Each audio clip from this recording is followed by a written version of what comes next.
जय श्री कृष्ण भक्तों। पुराने जमाने की बात है। एक धनी गृहस्थ के घर में भगवत कथा का बड़ा सुंदर आयोजन हो रहा था। श्रीमद् भागवत के आधार पर संक्षेप में भगवान के जन्म की कथा सुनाई।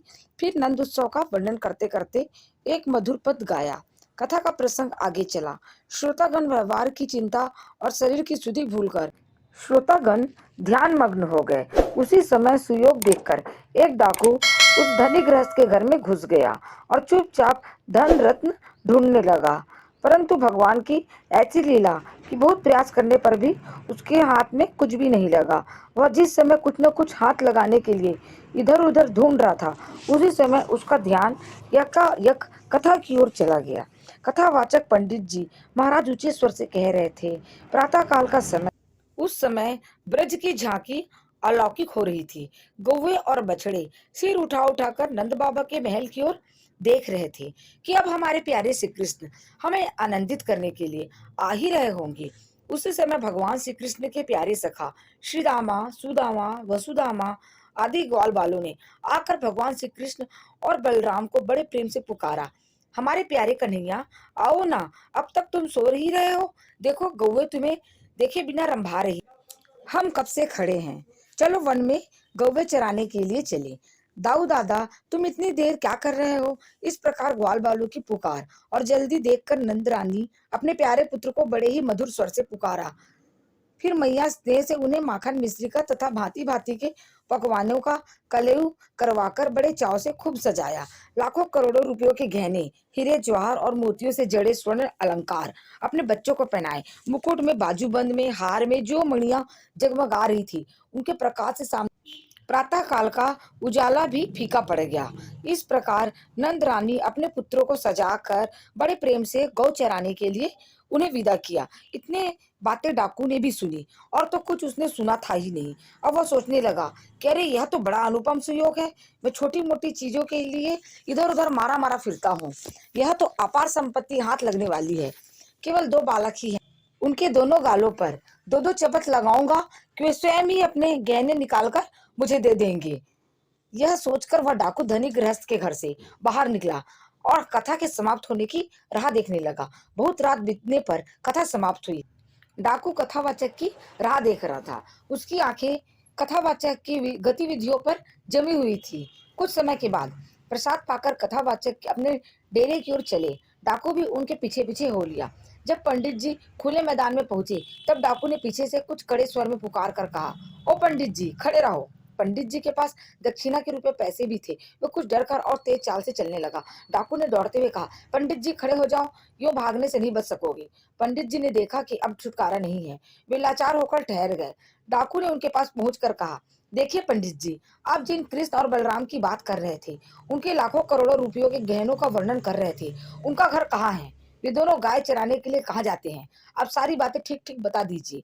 यदि जरा भी टाल मटोल की तो बस देखिए मेरे हाथ में कितना मोटा डंडा है, यह तुरंत आपके सिर के टुकड़े टुकड़े कर देगा।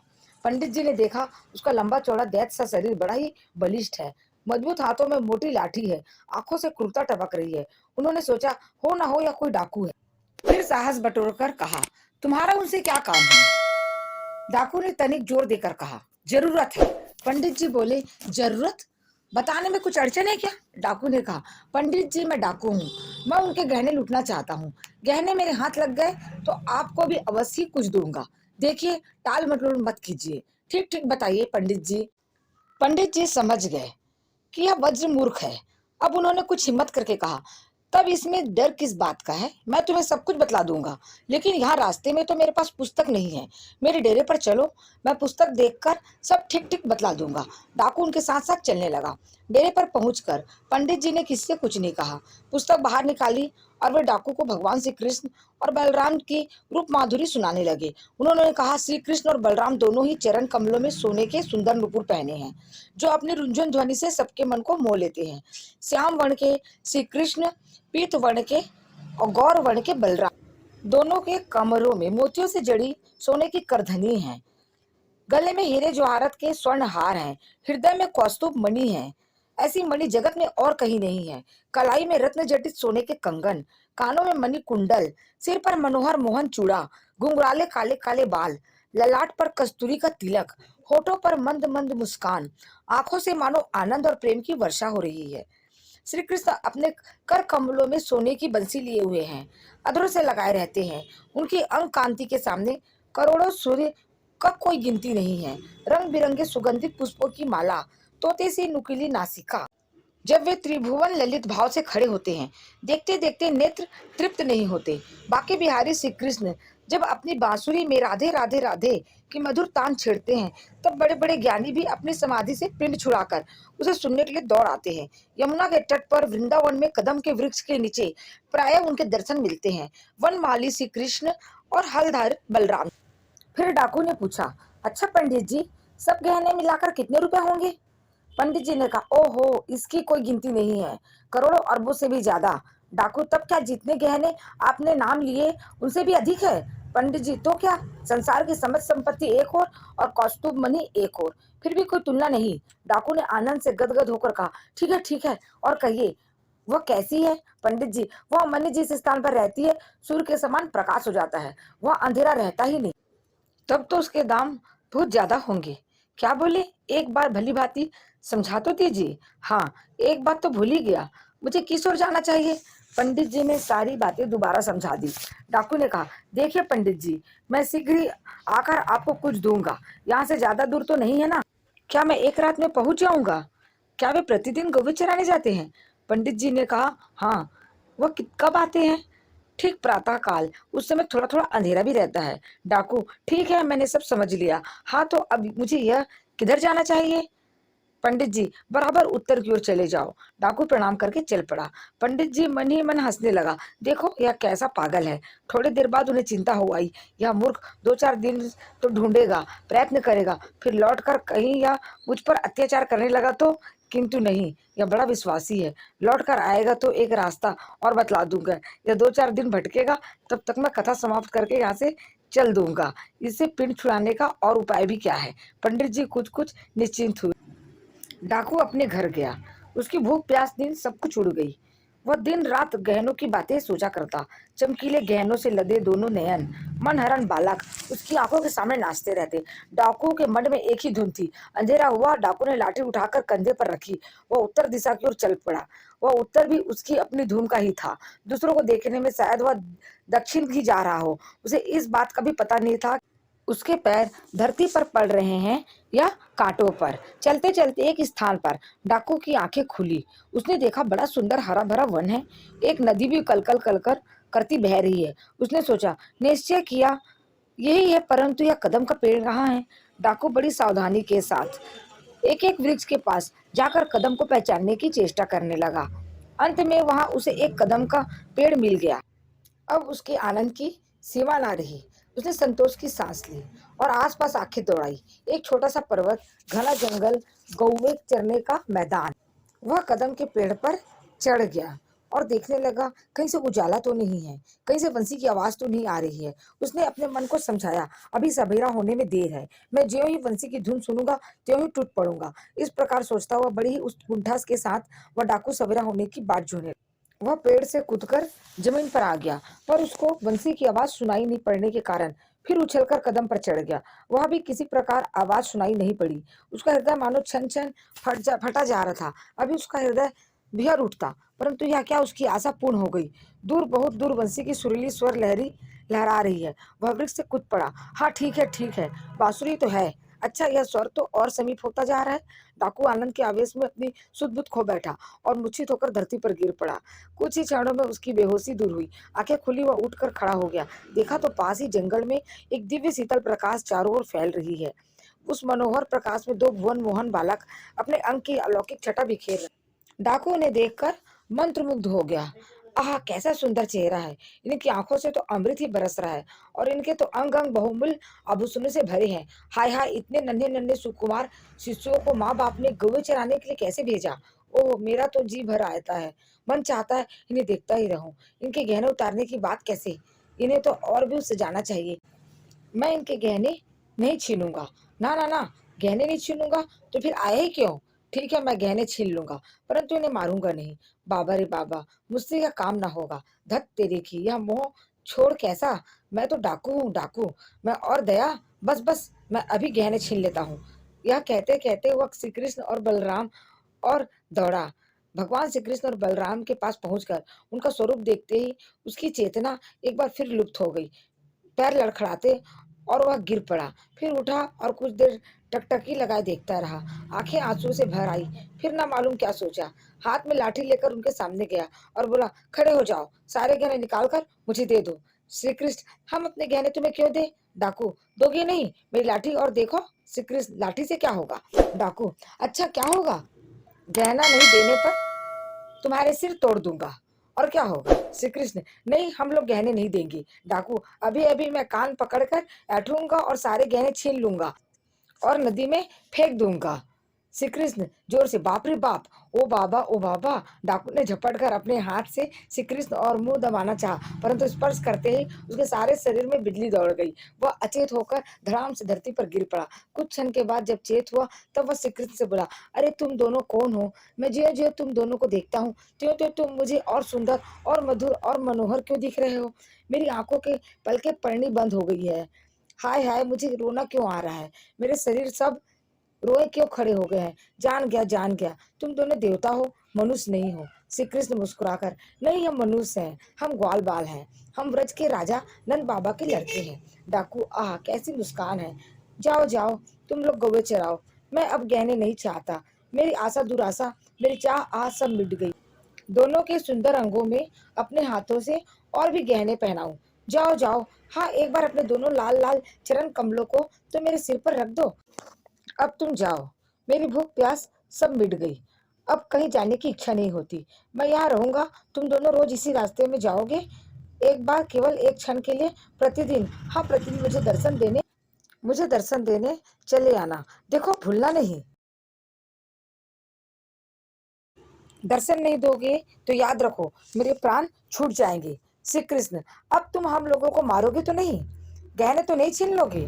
हाँ, ऐसी प्रतिज्ञा करो तो हम लोग रोज प्रतिदिन दर्शन देने आ जाएंगे। डाकू, प्रतिज्ञा, 100 बार प्रतिज्ञा। अरे भगवान की शपथ, तुम लोगों को मैं कभी नहीं मारूंगा। तुम्हें मार सकता हो ऐसा कोई है जगत में? तुम्हें तो देखते ही सारी शक्ति गायब हो जाती है, मन ही हाथ से निकल जाता है। फिर कौन मारे और कैसे मारे? अच्छा, तुम लोग जाओ। श्री कृष्ण, यदि तुम्हें हम लोग गहने दें तो लोगे? डाकू, गहना गहना, अब गहने क्या होंगे? अब तो कुछ भी लेने की इच्छा नहीं है। श्री कृष्ण, क्यों नहीं है? ले लो, हम तुम्हें दे रहे हैं ना। डाकू, तुम दे रहे हो? तुम मुझे दे रहे हो तब तो लेना ही पड़ेगा। परंतु तुम्हारे माँ बाप तुम पर नाराज होंगे तो? तुम मारेंगे तो? श्री कृष्ण, नहीं नहीं, हम राजकुमार हैं, हमारे पास ऐसे ऐसे जाने कितने गहने हैं। तुम चाहो तो तुम्हें और भी बहुत से गहने दे सकते हैं, परंतु तुम्हारी बात टाली भी तो नहीं जाती। क्या तुम्हारे पास और भी गहने हैं? सच बोलो। श्री कृष्ण, है नहीं तो क्या, हम बिना गहने हुए ही तुम्हें दे देंगे। तुम इन्हें ले जाओ। भगवान श्री कृष्ण अपने शरीर पर गहने उतार कर देने लगे। डाकुए ने कहा, देखो भाई, यदि तुम देना ही चाहते हो तो मेरा यह दुपट्टा ले लो और इसमें अपने हाथों से बांध दो। किंतु देखो लाला, यदि तुम मेरी इच्छा जानकर बिना मन के दे रहे हो तो मुझे गहने नहीं चाहिए। मेरी इच्छा तो अब बस एक यही है कि रोज एक बार तुम्हारे मनोहर मुखड़े को देख लूं। श्री कृष्ण भगवान बोले, बेमन की बात नहीं है, तुम फिर आना, तुम्हें इस बार और भी गहने देंगे। श्री कृष्ण ने उसके दुपट्टे में सब गहने बांध दिए। डाकू ने गहने पोटली हाथ में लेकर कहा, क्यों भाई, मैं फिर आऊंगा तो तुम मुझे और गहने दोगे ना? गहने चाहे ना देना, पर तुम दर्शन जरूर देना। श्री कृष्ण ने कहा, अवश्य, गहने भी और दर्शन भी दोनों। डाकू गहने लेकर अपने घर के लिए रवाना हुआ। डाकू आनंद के समुद्र में डूबता उतरता घर लौटा। दूसरे दिन रात के समय कथावाचक पंडित जी के पास जाकर सब वृत्तांत कहा और गहने की पोटली उनके सामने रख दी। बोला, देखिए देखिए पंडित जी, कितने गहने लाया हूँ, आपको जितनी इच्छा हो ले लो। पंडित जी, उसने और गहने देना स्वीकार किया है? पंडित जी तो यह सब देख सुनकर चकित रह गए। उन्होंने बड़े विस्मय के साथ कहा, मैंने जिनकी कथा कही थी उनके गहने ले आया? डाकू बोला, तब क्या, देखिए ना, यह सोने की बंसी, यह सिर का मोहन चूड़ामणि। पंडित जी हक्के बक्के रह गए। बहुत सोचा, बहुत विचारा, परंतु वे किसी निश्चय पर नहीं पहुंच सके। जो अनादि अनंत पुरुषोत्तम है, बड़े बड़े योगी सारे जगत के तिनके समान त्याग कर, भूख प्यास नींद को उपेक्षा करके सहस्त्र सहस्त्र वर्ष तक जिनका ध्यान चेष्टा करते हैं, परंतु दर्शन वंचित ही रह जाते हैं, उन्हें यह डाकू देखाया, उनके गहने ले आया? ना ना ना, असंभव, हो नहीं सकता। परंतु यह क्या, यह चूड़ामणि या बांसुरी, ये गहने सभी तो अलौकिक।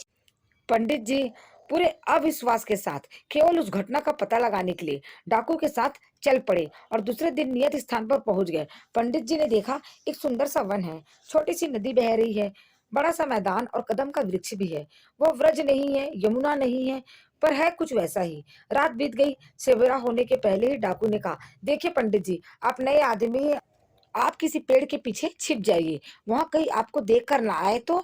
अब प्रातः काल होने में विलंब नहीं है, अभी आएगा। डाकू पंडित जी से बात कर ही रहा था कि मुरली की मोहक ध्वनि उसे कानों में पड़ी। वह बोला उठा, सुनिए सुनिए पंडित जी, बांसुरी बज रही है, कितनी मधुर, कितनी मोहक, सुन रहे हैं ना? पंडित जी, कहा जी, मैं तो कुछ नहीं सुन रहा हूँ, तुम पागल हो चुके हो?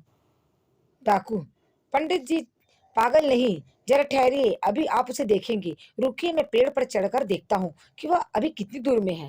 डाकू पेड़ पर चढ़कर देखा और कहा, पंडित जी, पंडित जी, अब वह बहुत दूर नहीं है। उतरकर उसने देखा कि थोड़ी दूर में वैसा विलक्षण प्रकाश फैल रहा है। वो आनंद के मारे पुकार उठा, पंडित जी, वाह वाह! उसके शरीर की दिव्य ज्योति सारे वन को जगमगा रही है। पंडित जी, मैं तो कुछ नहीं देखता। डाकू, ऐसा क्यों पंडित जी? वह इतना निकट है, इतना प्रकाश है, फिर भी आप नहीं देख पाते? अजी, आप जंगल, नदी, नाला सब कुछ देख रहे हैं और उसको नहीं देख रहे हैं? पंडित जी, हाँ भाई, मैं तो नहीं देख रहा हूँ। देखो, यदि सचमुच में वे हैं, तुम उनसे कहो कि आज तुम जो देना चाहते हो सब इसी ब्राह्मण के हाथ पर दे दो। डाकू ने स्वीकार कर लिया। अब तक भगवान श्री कृष्ण और बलराम डाकू के पास आकर खड़े हो गए थे। डाकू ने कहा, आओ आओ, मैं आ गया हूँ, तुम्हारी बाट जो रहा था। श्री कृष्ण, गहने लोगे? डाकू, नहीं भाई, मैं गहने नहीं लूंगा, जो तुमने दिए थे वे भी तुम्हें देने के लिए लौटा लाया हूँ, तुम अपना सब ले लो। लेकिन भैया, ये पंडित जी मेरी बात पर विश्वास ही नहीं कर रहे हैं। विश्वास कराने के लिए ही मैं इन्हें साथ लाया हूँ। मैं तुम्हारी बंसी ध्वनि सुनता हूँ, तुम्हारी अंग कांति से चमकते हुए वन को देखता हूँ, तुम्हारे साथ बातचीत करता हूँ, परंतु पंडित जी ये सब देख सुन नहीं रहे हैं। यदि तुम इन्हें नहीं दिखोगे तो ये मेरी बात पर विश्वास नहीं करेगा। श्री कृष्ण, अरे भैया, अभी ये मेरे दर्शन के अधिकारी नहीं है, बूढ़े विद्वान अथवा पंडित है तो क्या हुआ? डाकू, नहीं भाई, मैं बलिहारी जाऊं तुम पर, उनके लिए जो कहो वही कर दूं, परंतु एक बार इन्हें अपनी बाकी झांकी जरूर दिखा दो। श्री कृष्ण हंसकर कहा, अच्छी बात है, तुम मुझे और पंडित जी को एक साथ ही स्पर्श करो।